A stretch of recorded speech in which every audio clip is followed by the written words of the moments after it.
हिक्क आला का ओळखीचा आवाज? हो, उचकी. आपल्याला सगळ्यांनाच येते.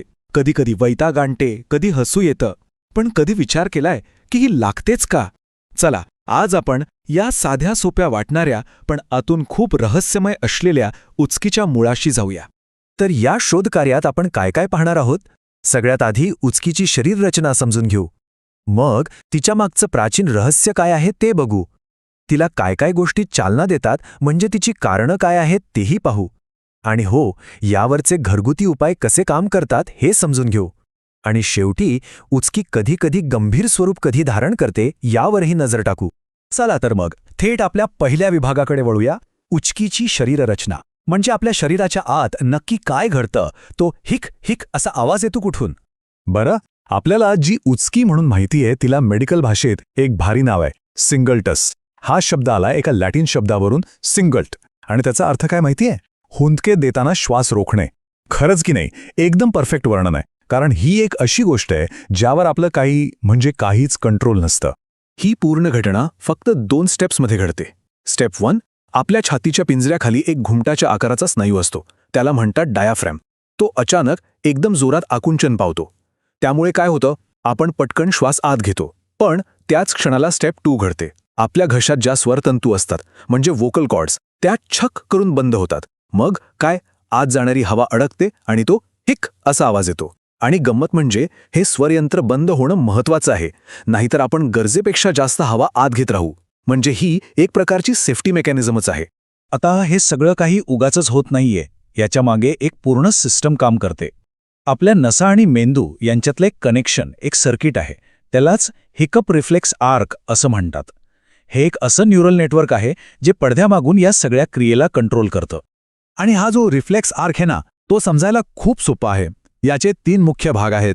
पहिला भाग म्हणजे शरीरातून मेंदूपर्यंत सिग्नल घेऊन जाणाऱ्या नसा. दुसरा भाग म्हणजे मेंदूचा एक विशिष्ट भाग जो ह्या सिग्नलवर प्रक्रिया करतो. आणि तिसरा भाग म्हणजे मेंदूकडून स्नायूंना ॲक्शन घ्यायचा आदेश देणाऱ्या नसा. म्हणजे बघा, सिग्नल आत आला, त्यावर प्रोसेस झाली आणि आदेश बाहेर गेला. सिंपल. तर हे सिग्नल पाठवण्याचं काम कोण करतं? यांना आपण साक्षीदार किंवा खबर देणारे म्हणू शकतो. यात काही महत्त्वाच्या नसा आहेत, जसं की फ्रेनिक नर्व्ह आणि वेगस नर्व्ह. जेव्हा पोटाला किंवा छातीला काहीतरी त्रास जाणवतो, समजा आपण खूप जास्त जेवलो किंवा काहीतरी थंडगार प्यायलो, की ह्या नसा लगेच मेंदूला अलर्ट पाठवतात. त्यातल्या त्यात ही जी वेगस नर्व्ह आहे ना, ती तर अख्ख्या शरीरात फिरत असते.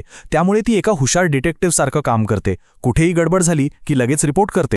आता या नसांनी पाठवलेला अलर्ट जातो कुठे? तर थेट आपल्या मेंदूच्या कमांड सेंटरमध्ये. हे कमांड सेंटर आपल्या मेंदूच्या खालच्या भागात असतं, ज्याला मेड्युला ऑब्लँगेटा म्हणतात. हा भाग श्वास घेणं, हृदयाचे ठोके अशा आपल्या नकळत चालणाऱ्या पण खूप महत्त्वाच्या क्रिया कंट्रोल करतो. त्यामुळे तिथे सिग्नल पोहोचताच तो क्षणाचाही विलंब न लावता उचकी चालू करा असा आदेश जारी करतो. आणि मग कमांड सेंटरमधून ऑर्डर सुटली की ॲक्शन टीम कामाला लागते. म्हणजे इफेरेंट नर्वस. एक नर्स डायाफ्रामला खाली खेचते, दुसरी घशातल्या स्वरयंत्राला बंद करते आणि बाकीच्या छातीच्या स्नायूंना आकुंचित करतात. आणि हे सगळं इतक्या वेगानं एकाच वेळी होतं की आपल्याला फक्त एक हिक जाणवतो. तीच आपली उचकी. बरं, आतापर्यंत आपण हे तर पाहिलं की उचकी कशी लागते, म्हणजे तिची मेकॅनिझम काय आहे. पण सगळ्यात मोठा आणि रहस्यमय प्रश्न अजून बाकी आहे. ही उचकी लागतेच का? याचा काही उपयोग आहे का, की हा फक्त निसर्गाने केलेला एक त्रासदायक विनोद आहे? आता गंमत बघा, शास्त्रज्ञांकडेही याचा 100% खात्रीशीर उत्तर नाहीये. पण हो, काही खूप इंटरेस्टिंग थिअरीज नक्कीच आहेत. पहिली थिअरी आपल्याला लाखो वर्ष मागे घेऊन जाते. ती सांगते की ही उचकी म्हणजे आपल्या उभयचर म्हणजे बेडकांसारख्या पूर्वजांकडून मिळालेली एक आठवण आहे. ते पाण्याखाली असताना फुफ्फुसात पाणी जाऊ नये म्हणून आपला घसा बंद करायचे. कदाचित तोच रिफ्लेक्स आपल्यात राहिला असावा. दुसरी थिअरी गर्भातल्या बाळाशी संबंधित आहे. असं मानलं जातं की बाळ आईच्या पोटात असताना उचकीच्या माध्यमातून आपल्या श्वास घेण्याच्या स्नायूंची प्रॅक्टिस करतं, जेणेकरून जन्माला आल्यावर त्याला श्वास घ्यायला त्रास होऊ नये. आणि अजून एक तिसरी शक्यता आहे जी लहान बाळांसाठी खूप महत्त्वाची वाटतीये. या थिअरीनुसार उचकी ही दूध पिणाऱ्या बाळांसाठी एक प्रकारे हवा बाहेर काढणारी यंत्रणा आहे. म्हणजे ढेकर देण्यासारखंच. दूध पिताना पोटात जी हवा जाते ती या उचकीमुळे बाहेर फेकली जाते आणि मग दुधासाठी अजून जागा तयार होते. कदाचित म्हणूनच लहान मुलांना आपल्यापेक्षा खूप जास्त वेळा उचकी लागते, नाही का? चला, आता आपल्याला उचकी कशी लागते आणि का लागू शकते याबद्दल थोडी कल्पना आली आहे. आता वळूया त्या गोष्टींकडे ज्यामुळे ही उचकी सुरू होते. म्हणजे ते ट्रिगर्स कोणते आहेत, ते असे कोणते गुन्हेगार आहेत जे त्या रिफ्लेक्स आर्कचं बटन दाबतात. आणि यातली बरीचशी कारणं तर आपल्या रोजच्या जगण्यातलीच आहेत. जसं की खूप घाईघाईत जेवणं किंवा प्रमाणापेक्षा जास्त खाणं, थंडगार कोल्ड्रिंक किंवा सोडा पिणं, खूप जास्त तिखट खाल्ल्यावरही उचकी लागते, किंवा अचानक तापमानात बदल झाला, थंडीतून एकदम गरमीत गेलो तरीही. एवढंच नाही तर जास्त स्ट्रेस किंवा एक्साइटमेंटमुळेही उचकी सुरू होऊ शकते. या सगळ्या गोष्टी आपल्या पोटातील आणि छातीतील नसांना एक प्रकारे त्रास देतात आणि मग त्या मेंदूला सिग्नल पाठवतात. बरं, आता येतो सगळ्यात महत्त्वाचा आणि प्रॅक्टिकल प्रश्न. ही लागलेली उचकी थांबवायची कशी? आपण सगळेच लहानपणापासून ऐकत आलोय, पाणी पी, श्वास रोखून धर, कोणीतरी घाबरवलं की उचकी थांबते. पण ह्या घरगुती उपायांमागे खरंच काही लॉजिक आहे का, की ह्या फक्त अशाच कल्पना आहेत? चला ह्यामागचं विज्ञान समजून घेऊया. तर उत्तर आहे हो, ह्या उपायांमागे विज्ञान आहे.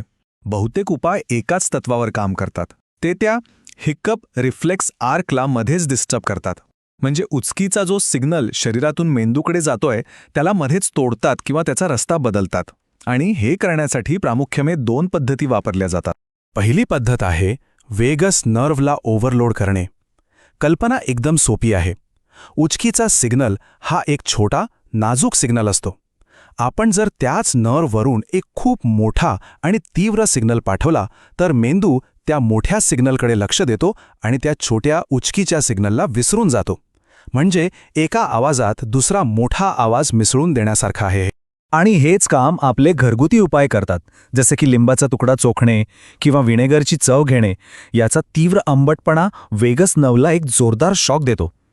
किंवा एक चमचा साखर किंवा मध खाणे, त्याची दाणेदार चव आणि गोडवासुद्धा असाच एक तीव्र सिग्नल पाठवतो. थंडगार पाणी पिणे किंवा त्याने गुळण्या करणे, हे सगळे उपाय त्या नर्व्हला इतकं उत्तेजित करतात की ती गोंधळून जाते आणि उचकीचा मूळ सिग्नल थांबतो. जणू काही आपण सिस्टम रिस्टार्ट करतोय. आता दुसरी पद्धत पाहूया, जी थोडी वेगळी आहे. ही पद्धत नर्व्हला गोंधळात टाकण्याऐवजी थेट त्या स्नायूवर काम करते जो उचकीसाठी जबाबदार आहे, म्हणजे आपला डायाफ्रॅम. आणि हे होतं आपल्या रक्तातल्या कार्बन डायऑक्साईडची पातळी बदलून. आपण जेव्हा काही काळासाठी श्वास रोखून धरतो किंवा कागदी पिशवीत श्वास घेतो आणि सोडतो तेव्हा काय होतं?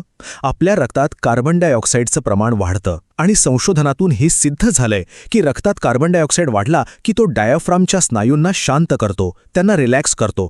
आणि एकदा का डायफ्राम शांत झाला की त्याचं ते अचानक आकुंचन पावणं थांबतं आणि आपली उचकीही थांबते. पण सहसा काय होतं, उचकी येते आणि काही वेळात निघूनही जाते. पण कधीकधी ती थांबतच नाही.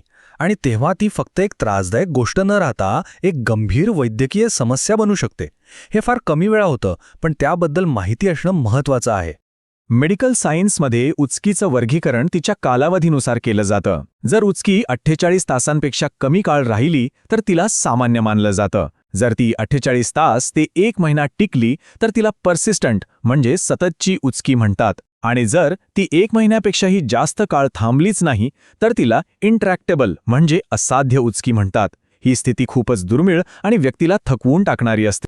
आणि ही जी न थांबणारी उचकी आहे ती स्वतः एक आजार नसून शरीरातल्या दुसऱ्या कोणत्या तरी मोठ्या आजाराचं लक्षण असू शकते. यामुळे माणसाला झोप लागत नाही, थकवा येतो, जेवण जात नाही, वजन कमी होतं. अशावेळी डॉक्टरना भेटणं खूप गरजेचं असतं. ते यामागचं मूळ कारण शोधून त्यावर औषधोपचार किंवा नर्व्ह स्टिम्युलेशन सारखे उपाय करतात. तर मग या सगळ्या माहितीनंतर आपण कुठे पोहोचतो? परत त्याच प्रश्नावर की ही उचकी इतकी सामान्य असूनही इतकी रहस्यमयी का आहे? डॉक्टर टायलर सायमेट यांचं एक वाक्य आहे जे हे अगदी अचूक सांगतं. ते म्हणतात, उचकी सगळ्यांनाच लागते, पण का लागते हे आपल्याला माहीत नाही. आपण अजूनही उचकीला समजून घेण्याच्या अंधार युगातच आहोत. आणि हे खरं आहे तर पुढच्या वेळी जेव्हा उचकी लागेल तेव्हा वैतागण्याऐवजी एक क्षण विचार करा की आपलं शरीर एक किती मोठं आणि न सुटलेलं कोडं आहे.